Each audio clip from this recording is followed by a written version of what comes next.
Dinamarca vendió aviones de combate F-16 a Argentina, que pretendía transferir a Ucrania. Los planes para suministrar a Ucrania aviones de combate F-16 desde Dinamarca han encontrado obstáculos inesperados y se están retrasando indefinidamente. En el contexto de los llamados activos de los líderes ucranianos sobre la necesidad de fortalecer el armamento de Kiev, el ministro de Defensa danés, Troels Lund Poulsen, durante una visita a Buenos Aires, concluyó un acuerdo con Argentina para la venta de 24 cazas F-16 por valor de $300 millones. La presencia del embajador estadounidense en la ceremonia de firma subraya la aprobación del acuerdo por parte de Estados Unidos.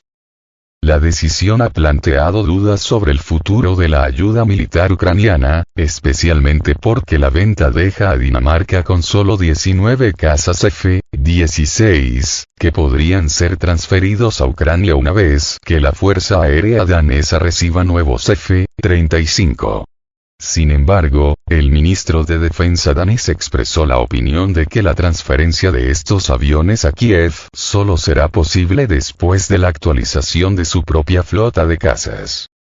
La compleja situación en torno al suministro de armas a Ucrania se ha complicado tras la negativa de Alemania a suministrar misiles Taurus compatibles con el F-16, lo que reduce el potencial de combate de los aviones para las Fuerzas Armadas de Ucrania. Además, la advertencia de Vladimir Putin sobre la posible destrucción de cazas estadounidenses si aparecen en el arsenal ucraniano está obligando a los aliados occidentales a repensar la viabilidad de dichos suministros.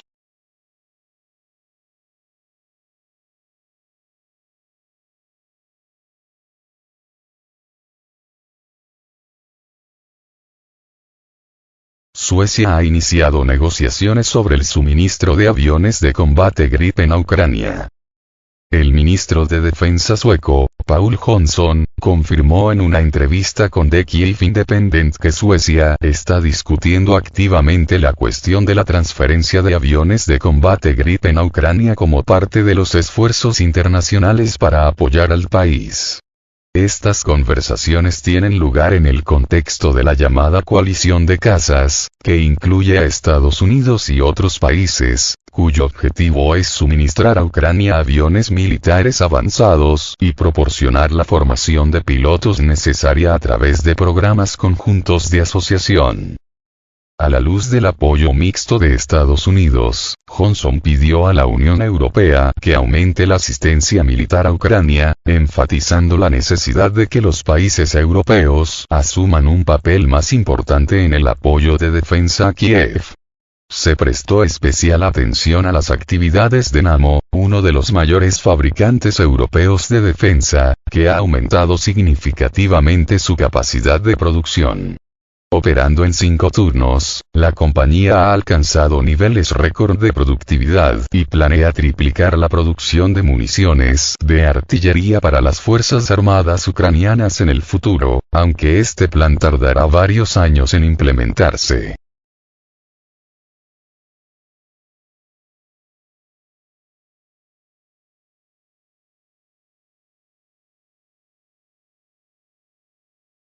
Polonia volvió a utilizar sus aviones de combate durante los ataques contra el oeste de Ucrania.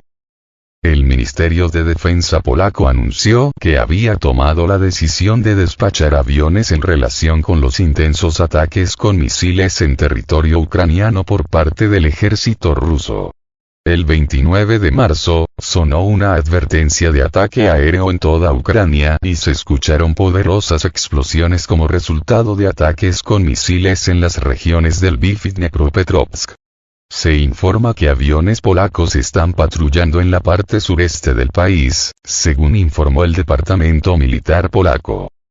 En el contexto del conflicto actual, el ejército ruso continúa atacando diariamente instalaciones de las Fuerzas Armadas de Ucrania en territorio ucraniano, incluidos los cuarteles generales del alto mando de las Fuerzas Armadas de Ucrania, instalaciones de ensamblaje de drones e instalaciones de producción involucradas en la reparación y el montaje de equipamiento militar.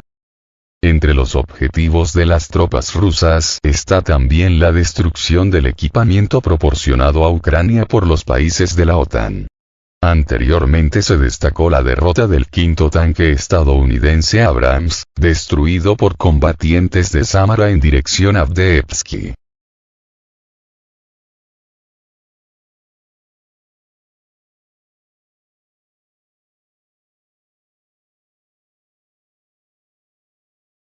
Ministerio de Asuntos Exteriores de Rusia. La presencia de la 102 base militar de la Federación de Rusia en Armenia es la única garantía real de la soberanía de la República. En respuesta a las propuestas discutidas para profundizar las relaciones entre Armenia y la Unión Europea, el Ministerio de Asuntos Exteriores ruso afirmó el papel fundamental de la base militar rusa en Gyumri para garantizar la soberanía armenia.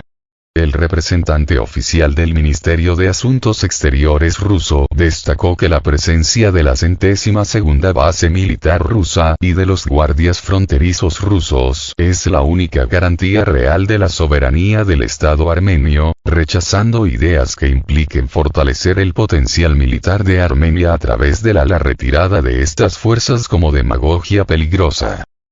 En el contexto del informe Red de Amigos de Armenia, que propone una serie de medidas de seguridad, incluida una propuesta para que Armenia se retire de la Unión Económica Euroasiática, el Ministerio de Asuntos Exteriores de Rusia expresó su desacuerdo, señalando contradicciones en sentido común.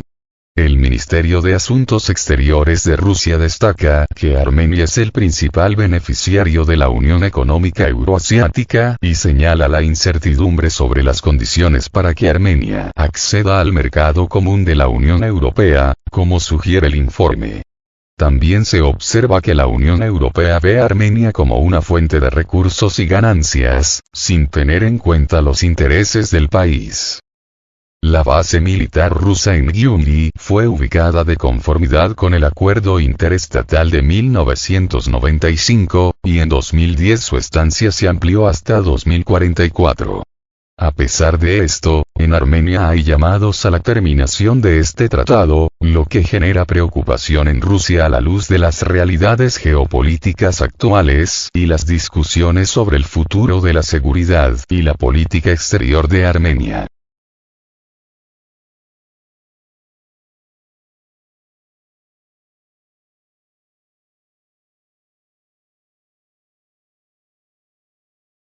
Armenia niega acumulación de material militar en la frontera con Azerbaiyán.